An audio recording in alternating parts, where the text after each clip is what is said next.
Pakistan stock data channel में खुशामदीद। उम्मीद है आप खैरियत से होंगे। तो देखते हैं मार्केट का कैपमैन एनालिसिस।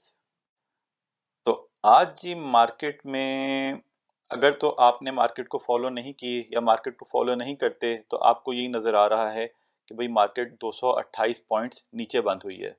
लेकिन अगर आप हम यहाँ पे चार्ट से देख लेते हैं तो सुबह ही देखें कि मार्केट एकदम मार्केट को 11 बजे तक ये कितना ऊपर ले गए, 61,500 700-800 पॉइंट्स ऊपर ले गए। और फिर वहां से इन्होंने जो है ना वो नीचे से सीढ़ी खींच ली और डंप की और एकदम किसी को समझ ही नहीं आई। और ये जो है घंटे के अंदर अंदर मार्केट तकरीबन वहां से 1200 पॉइंट्स नीचे आई। तो ये जिस तरह हम पहले भी जिक्र कर रहे हैं कि अभी जो बज़ाहिर करेक्शन चल रही है इनकी, एक दिन के अंदर ये लोग करेक्शन कर लेते हैं और उसके बाद थोड़ा ऊपर थोड़ा नीचे और वहां आके स्टेबल हुई। लेकिन बेसिकली आज काफी तबाही फेरी गई ऊपर ले जाने के बाद। अब जब यहाँ पे ऊपर चली गई थी मार्केट तो हमने थोड़ा सा तो हमने कुछ शेयर्स बेचने थे, वो हमें लगा कि ऊपर निकल गए हैं, हम थोड़े थोड़े बेच देते हैं। लेकिन अनफॉर्चुनेटली ऐसे में फिर हमारे ब्रोकर का सिस्टम बैठ गया और हम कुछ नहीं कर पाए। और जब तक मैं उसका सिस्टम ठीक हुआ ये मार्केट यहाँ तक पहुंच चुकी थी। ये इस तरह की चीजें अब काफी ज्यादा आजकल हो रही हैं। और ये जो ब्रोकर्स आपको कहते हैं कई दफा कि जी स्टॉप लॉस लगाया करें, स्टॉप लॉस लगाया करें, तो भाई कैसे लगाएं स्टॉप लॉस इस किस्म की हरकतों में। और पता नहीं कई दफा जब ये ब्रोकर के हमारे सिस्टम में मसला आया है वो जरूर दिन जो है ना काफी ज्यादा वॉलेटाइल रहा है। अब पता नहीं इसका कुछ लेना देना है कि नहीं, अल्लाह बेहतर जाने। या तो वॉल्यूम्स एकदम ज्यादा लगते हैं और उनका सिस्टम हैंडल नहीं कर पाता। लेकिन बहरहाल कहने का मकसद ये है कि काफी सारे शेयर्स जो हैं हम यहाँ पे ऊपर निकाल के फिर नीचे ले सकते थे, जो हम कर ना पाए। लेकिन चलें कोई बात नहीं। अच्छा, डे की कैंडल देखें, वैसे तो हम कैंडल्स को फॉलो इतना नहीं करते, लेकिन आपको ज्यादातर टेक्निकल एनालिस्ट यही कहेंगे कि आज की कैंडल बहुत डेंजरस है और यहाँ से डाउन ट्रेंड का आगाज हो सकता है। तो अगर आप टेक्निकल एनालिसिस को फॉलो करते हैं तो आप उनसे इसके बारे में ज्यादा तफसील जान सकते हैं। हमारा तो इतना ज्यादा टेक्निकल एनालिसिस पे अबूर ही नहीं है और ना ही हम उसको फॉलो करते हैं।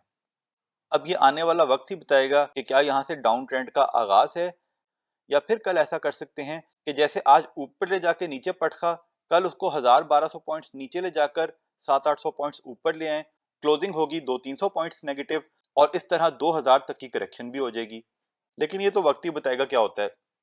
लेकिन ये है कि हमारे पास जो थोड़ा बहुत कैश पड़ा है उससे हम जब शेयर्स नीचे आ रहे हैं तो हम तो बाइंग ही कर रहे हैं, ये हमारी स्ट्रेटेजी है। और आप लोगों ने अपनी स्ट्रेटेजी खुद बनानी है। आगे बढ़ने से पहले बताते चलें, हम कोई बाय सेल कॉल नहीं देते, सिर्फ फंडामेंटल एनालिसिस करते हैं। फैसला सबने खुद करना है क्योंकि मुनाफे में मौज अपनी अपनी और नुकसान में दौड़ अपनी अपनी। जो हमारी वीडियोस देखते हैं और पसंद करते हैं उनका शुक्रिया। जिन्हें हमारी वीडियोस पसंद नहीं वो प्लीज ना देखें। अब अगर सर्किट ब्रेकर्स को देखें तो सर्किट ब्रेकर्स में तो आज भी काफी सारे हैं। कुछ तो फजूल हैं, जैसे क्लोवर है, इसको तो 80 से पहले 10-15 तक लेके आए तो अब कैप लग रहे हैं तो उसका क्या करें हम। फिर दीवान सीमेंट में पता नहीं क्या हो रहा है। तो इस किस्म के तो कैप का तो कोई फायदा नहीं है। एटलस होंडा का ये आज कैप लगा खबर की बेस पे। इसकी खबर आई तो हमने वैसे ही सोचा था 100-200 खरीद लेंगे, क्योंकि ऐसी खबरों से कई दफा कैप लग जाता होता है, लेकिन हम ब्रोकर की मशीन ना चलने की वजह से नहीं ले सके। बहरहाल इसमें कोई खबर आई थी कि 2 व्हील की इलेक्ट्रिक व्हीकल कोई निकाल रहे हैं तो उसकी वजह से इसमें आज कैप लगा। अब देखें एक कैप है या ज्यादा होगा। अब ये एच कार का जो है कैप हुआ। अब कोहिनूर पावर का एकदम, इस कंपनी में क्या सोना निकल आया है जो एक दिन में 1 रुपये वैल्यू ऊपर चली गई है। तो ये गेमें होती हैं इनकी। MFFL को फिर कैप फजूल, यानी ज्यादातर कैप्स फजूल ही हैं। लोअर कैप्स को देखें तो लोअर कैप में भी बस ऐसे ही हैं। अब हमने कल आपसे कहा था कि हम अटक रिफाइनरी में अगर ऊपर का ट्रेंड जारी रहा तो हम उसको खरीद लेंगे। अब ये यहाँ पे जैसे ऊपर जाना शुरू हुआ तो हमने सोचा कि कुछ खरीद लेते हैं, लेकिन जनाब साहब वही मसला ब्रोकर वाला। तो ऐसे में आप ब्रोकर को ना फोन करके शेयर्स बाय कर सकते हैं, ये एक ऑप्शन मौजूद होती है। तो जब तक में हमारी उससे बात हुई तब तक में 320 पे चला गया था और हमने उससे कह के 320 पे खरीदवा लिए। कुछ जो हमने कल 310 के आसपास बेचे थे वो 320 पे खरीदवा लिए, बल्कि उससे थोड़े ज्यादा ले लिए। और जनाब साहब ये उसके बाद नीचे आ गया। खैर हमें कोई टेंशन नहीं है क्योंकि हमने आपको बताया था हम इसको अब लॉन्ग टर्म के लिए एक्यूमुलेट कर रहे हैं। और सारा का सारा जो लेना होता है वो एक दिन में बाय नहीं किया जाता, ये अच्छी स्ट्रेटेजी नहीं होती। तो जब ये नीचे आया 315 पे हमने वहां पे 300-400 शेयर्स ले लिए, फिर 313 पे आया वहां भी ले लिए। बल्कि फिर जब वहां से थोड़ा ऊपर गया थोड़े बेच दिए, फिर नीचे दोबारा आया, देखे ना काफी जिगजैग होता रहा है। तो जो 320 पे लिए थे वो तो वहीं थे, तो जो नीचे लिए थे वो ऊपर बेचे, फिर नीचे खरीदे, फिर ऊपर बेचे, फिर नीचे खरीदे। इसमें ट्रेडिंग से हमारे 2000 रुपए बन गए। वैसे वैल्यूज की नीचे ही रही, लेकिन कोई बात नहीं, लॉन्ग टर्म में हमें इससे उम्मीदें हैं। तो लॉन्ग टर्म का मतलब 1 साल भी हो सकता है और 5 साल भी हो सकता है। लेकिन अभी जो हम एक्यूमुलेट कर रहे हैं, ये हम एक्यूमुलेट करेंगे इसके हाफ ईयरली के रिजल्ट्स तक, और तब हम जाके देखेंगे कि इसकी सिचुएशन क्या है। तब तक ये काफी ऊपर भी जा सकता है और तब तक हो सकता है यहीं पे आसपास रहे। और फिर उनका रिजल्ट क्या आता है और डिविडेंड कोई अच्छा देंगे या फजूल सा देंगे, उस पर डिपेंड करेगा कि आगे इसको कितना लेके जाना है। लेकिन अभी हम इसको प्राइमरीली जो है, हाफ ईयरली रिजल्ट जब इसके आएंगे जनवरी में, जनवरी एंड तक प्रोबेबली, तो तब तक तो हम इसको लेके अब एक्यूमुलेट करेंगे। और अगर यहाँ से नीचे जाएगा हम और लेंगे। ये हमारी स्ट्रेटजी है। हमारे पास पैसे इस वक्त खत्म हो गए हैं, अगर ये नीचे चला गया तो हम कोई दूसरा शेयर बेच के भी इसमें घुस सकते हैं। शेयर शिफ्टिंग का भी जैसे हमने आपको बताया हुआ है। लेकिन अगेन ये हमारी स्ट्रेटजी है। तो ऐसा ना हो कि यहाँ से अब नीचे जाना शुरू हो जाए और आप हमारे पीछे चल के आप भी अपना नुकसान कर बैठें। तो आपने अपनी मर्जी से अपना फैसला करना है। तो इसकी क्लोजिंग तो पॉजिटिव ही हुई। वैसे इसमें डिप जरूर आई, लेकिन हमारे मैक्सिमम शेयर्स जो हैं सारे ही थोड़े थोड़े नीचे चले गए।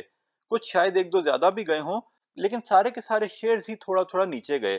इसका मतलब है आज सेलिंग थोड़ी ओवरऑल आई।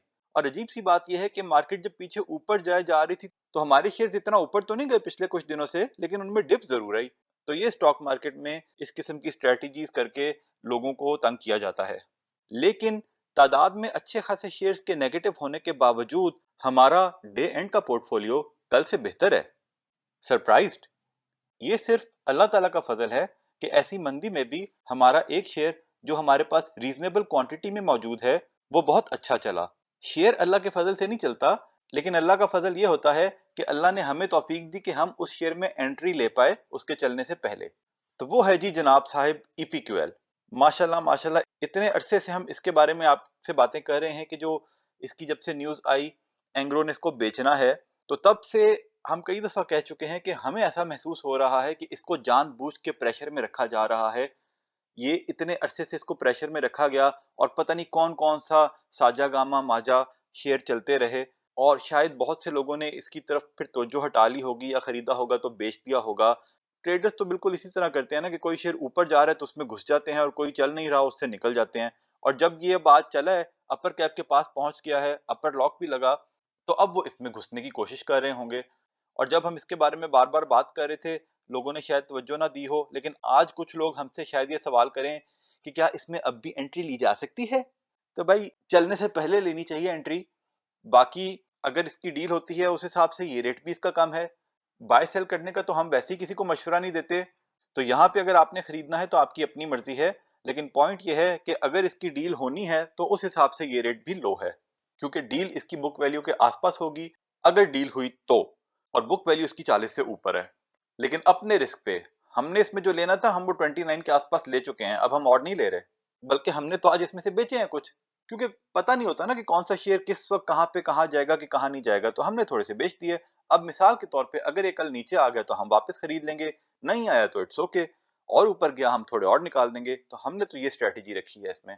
बल्कि आज जब इसको अपर लॉक लगा उसके बाद लॉक खुला। अब इसके दो रीजन होते हैं।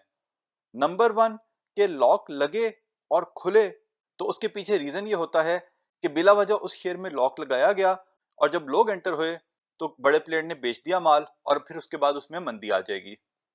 लेकिन कभी कभार ऐसा भी होता है कि किसी शेयर में लॉक लगाया जाता है और लॉक को फिर खोला जाता है, और वो खोला इसलिए जाता है क्योंकि कुछ लोग यही सोचें कि भाई अब लॉक खुल गया अब नीचे ना आ जाए, वहां पे बेच दें तो बड़ा प्लेयर और माल एक्यूमुलेट कर सके। कई दफा ब्रोकर्स आपसे कहते हैं कि अपर कैप पे बाइंग लगा दें, और जब बाइंग हो जाती है तो कहता है कि कैप से 2 पैसे नीचे स्टॉप लॉस लगा दें। तो इस तरीके से भी कई दफा जिन लोगों ने खरीदा हो तो उनका स्टॉप लॉस कई दफा जान के भी लगवा दिया जाता है। तो अब ये तो वक्त ही बताएगा या कल का दिन बताएगा कि आज जो इसमें लॉक खुला वो इसमें कोई प्रेशर की निशानी थी या वो लोगों से सिर्फ कुछ माल छुड़ाने की नीयत थी। इसका हम एक दफा चार्ट जरूर देखते हैं। ये देखें, इसमें ना ये दो टाइम पे जो है ना इसमें वॉल्यूम्स बहुत ज्यादा लगे। एकदम एक यहाँ पे वॉल्यूम लगा, ये यहाँ पे तकरीबन 553,000 शेयर्स किसी ने बाय किए, और यहाँ पे बिल्कुल आखिर में जब ब्लॉक लगा तो ये 300,000 शेयर्स किसी ने बाय किए। अब अगेन वही बात है। अब देखें, हम कभी नहीं जान सकते कि क्या ये जेन्युइन बाइंग है या एक ब्रोकरेज हाउस ने दूसरे ब्रोकरेज हाउस को बेचा, या एक बड़े प्लेयर ने दूसरे बड़े प्लेयर को बेचा। तो अगर ये जेन्युइन बाइंग है तो ये शेयर यहाँ से ऊपर जाएगा, अगर ये जेन्युइन बाइंग नहीं है तो कल ही नीचे आ जाएगा।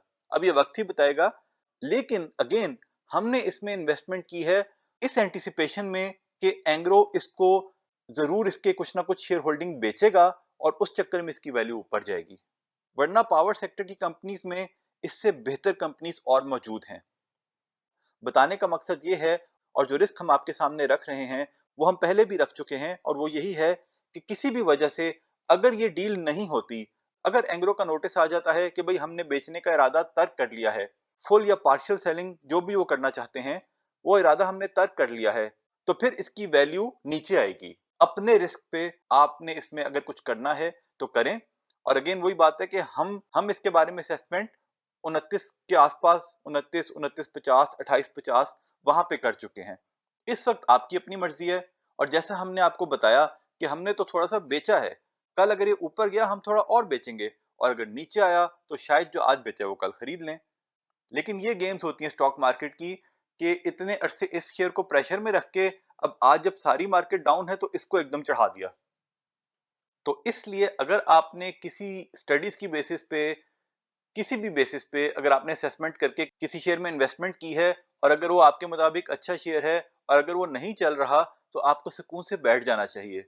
आपको उतावला नहीं होना चाहिए कि भाई 2 हफ्ते से मेरा शेयर क्यों नहीं चला, क्योंकि इस तरीके से फिर आप अक्सर यही होता है कि आप तंग आके वो शेयर बेच देते हैं। फिर आप लोग ये शिकायत करते हैं कि यार जब हम खरीदते हैं शेयर नीचे चला जाता है, और जब हम बेचते हैं शेयर ऊपर चला जाता है।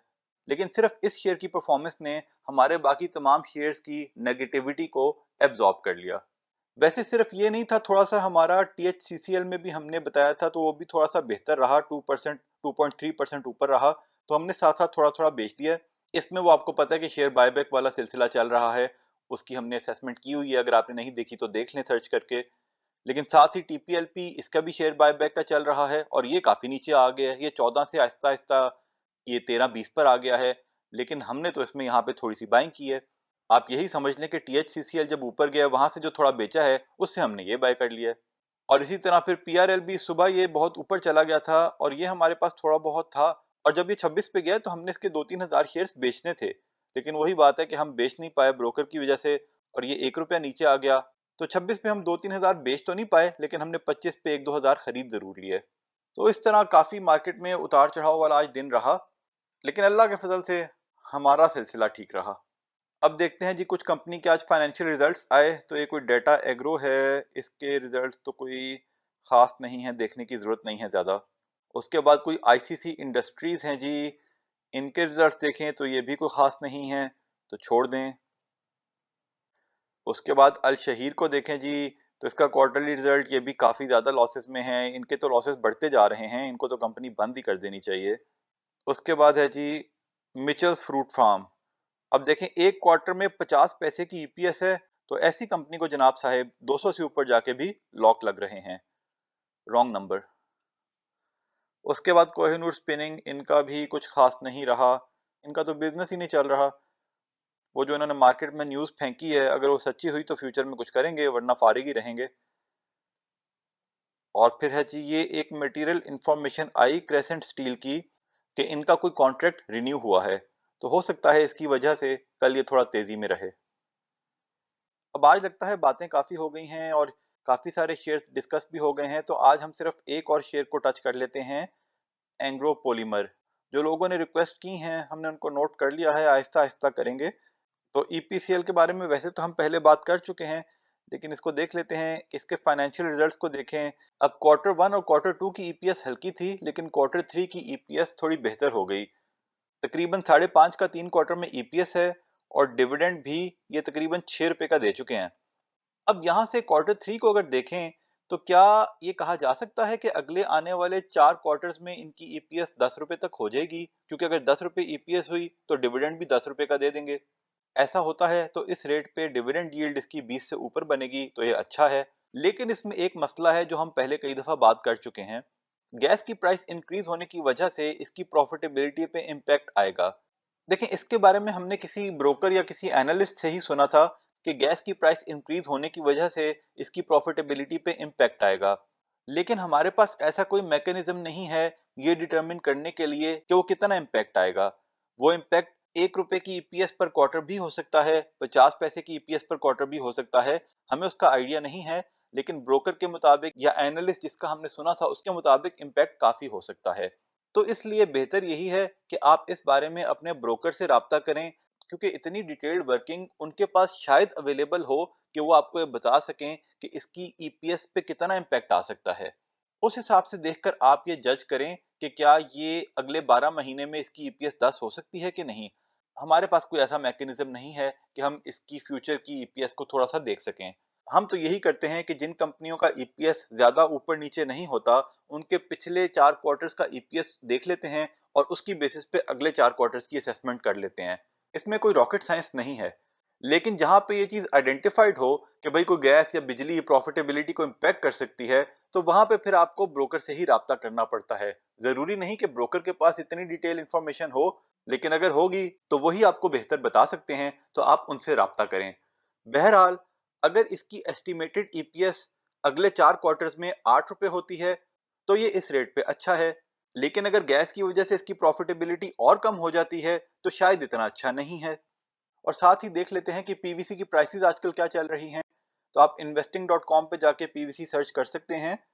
तो अब ये देखें कि क्वार्टर 3 में जो है इसकी प्राइसेस जो है ना काफी ऊपर निकल गई थी, 6500 के आसपास भी चली गई थी। लेकिन अब क्वार्टर 4 में उसकी प्राइसेस वापस नीचे आ गई हैं और इस वक्त वो काफी नीचे है 5800 पे।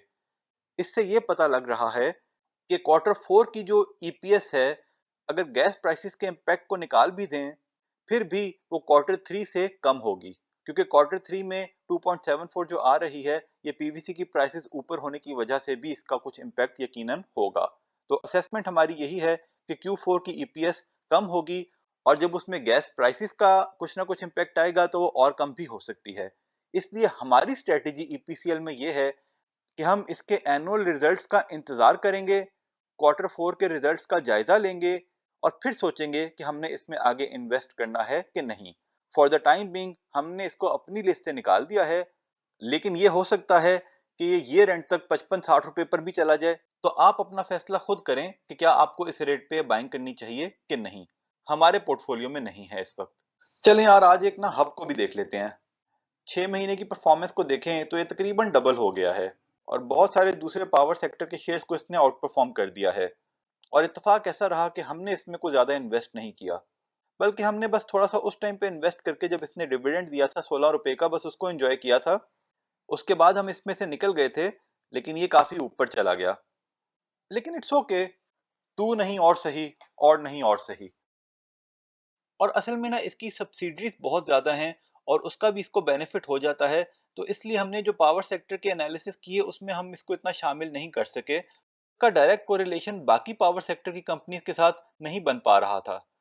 तो अगर इसके फाइनेंशियल्स का जायजा लें तो देखें 23 में इसके 24 रुपए थे, और अगर 24 के पहले क्वार्टर में देखें तो सिर्फ 3 रुपए हो गए हैं। तो इसकी प्रॉफिटेबिलिटी काफ़ी कम हुई है। प्रॉफिटेबिलिटी के हिसाब से अगर हम इस टाइम पे अज्यूम करें कि क्वार्टर 1 के हिसाब से आगे चलेगा, फिर तो 12-13 रुपए उसके हिसाब से शेयर की वैल्यू बहुत ऊपर निकल गई है। और अगर पे आउट को देखें तो इसने पिछले साल 23 रुपए कमा के भी पे आउट काफी ज्यादा दे दिया था, तकरीबन 30 रुपए का पे आउट दे दिया था। और इस साल भी पहले क्वार्टर में 5 रुपए का पे आउट दे दिया है, क्योंकि हुकूमत से पैसे मिल रहे होंगे तो कुछ पुराने भी दे रहे होंगे। तो उस हिसाब से असेस करना तो काफी मुश्किल है कि इस साल ये कितना डिविडेंड देंगे। लेकिन हमारे लिए इंपॉर्टेंट बात यह है कि Q1 की अर्निंग इसकी खराब हुई है, तो हम तो इसमें इस रेट पे तो कम से कम बिल्कुल इन्वेस्ट नहीं करेंगे। चाहे ये यहाँ से 150-200 पे चला जाए, लेकिन हम नहीं करेंगे। और ना इसका कोई आइडिया है कि क्या इस साल भी ये कोई 20-25 रुपए का डिविडेंड दे देगा। अगर तो आपको लगता है कि 20-25 रुपए का डिविडेंड और दे देगा, फिर तो ये इस रेट पे ठीक है।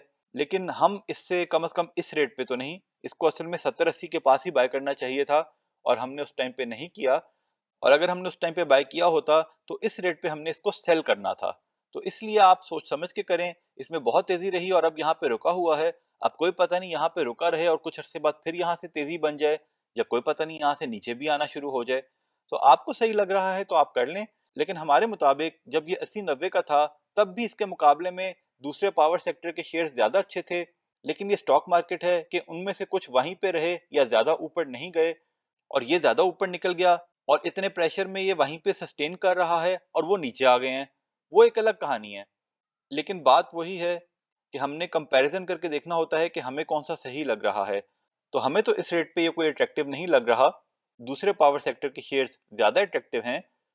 लेकिन आप अपना फैसला खुद करें, क्योंकि ये भी हो सकता है कि दूसरे फिर वहीं पे रहें और ये ऊपर निकल जाए। तो इसलिए आप अपनी मर्जी से अपना फैसला करें। तो ये था जी आज का एनालिसिस। ये सारा डेटा हमने PSX की साइट से लिया। आप खुद वैलिडेट करें, फिर अपना फैसला करें। याद दहानी करवा दें कि बाय सेल कॉल नहीं थी, वजह पहले बता चुके। तज्जिया पसंद आया तो शेयर, लाइक, सब्सक्राइब करें, बेल आइकॉन पे क्लिक करें। खुश रहें और अपने अमल पे तवज्जो दें। अल्लाह के हवाले।